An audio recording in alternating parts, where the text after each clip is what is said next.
میں گھر سے نکل کر روڈ پر چلا جا رہا تھا کہ ایک بابا نے زمین سے چھوٹی سی ٹہنی لی اور فرش پر رگڑ کر بولا، لو میں تمہیں انسان کو بندہ بنانے کا نسخہ بتاتا ہوں۔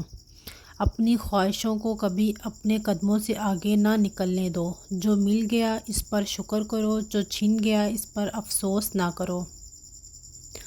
جو مانگ لے اس کو دے دو، جو بھول جائے اسے بھول جاؤ۔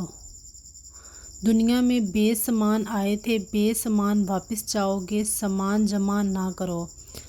ہجوم سے پرہیز کرو، تنہائی کو ساتھی بناؤ۔ بلا ضرورت سچ فساد ہوتا ہے۔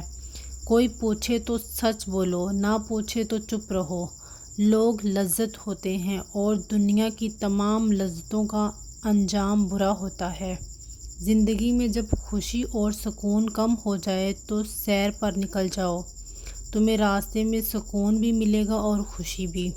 دینے میں خوشی ہے، وصول کرنے میں غم۔ دولت کو روکو گے تو خود بھی رک جاؤ گے۔ چوروں میں رہو گے تو چور ہو جاؤ گے۔ اللہ راضی رہے گا تو جگ راضی رہے گا۔ وہ ناراض ہوگا تو نعمتوں سے خوشبو اڑ جائے گی۔ سادھوؤں میں بیٹھو گے تو اندر کا سادھو جاگ جائے گا۔ تم جب عزیزوں، رشتہ داروں، اولاد اور دوستوں سے چڑھنے لگو تو جان لو اللہ تم سے ناراض ہے۔ اور تم جب اپنے دل میں دشمنوں کے لیے رحم محسوس کرنے لگو تو سمجھ لو تمہارا خالق تم سے راضی ہے۔ ہجرت کرنے والا کبھی گھاٹے میں نہیں رہتا۔ بابے نے ایک لمبی سانس لی، اس نے میری چھتری کھولی، میرے سر پر رکھی اور فرمایا، جاؤ تم پر رحمتوں کی یہ چھتری آخری سانس تک رہے گی۔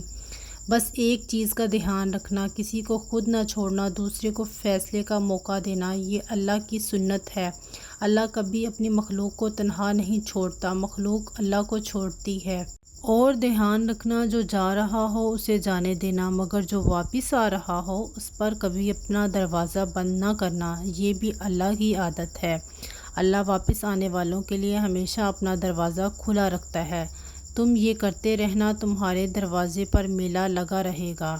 میں واپس آ گیا اور مجھے انسان سے بندہ بننے کا نسخہ مل گیا تھا۔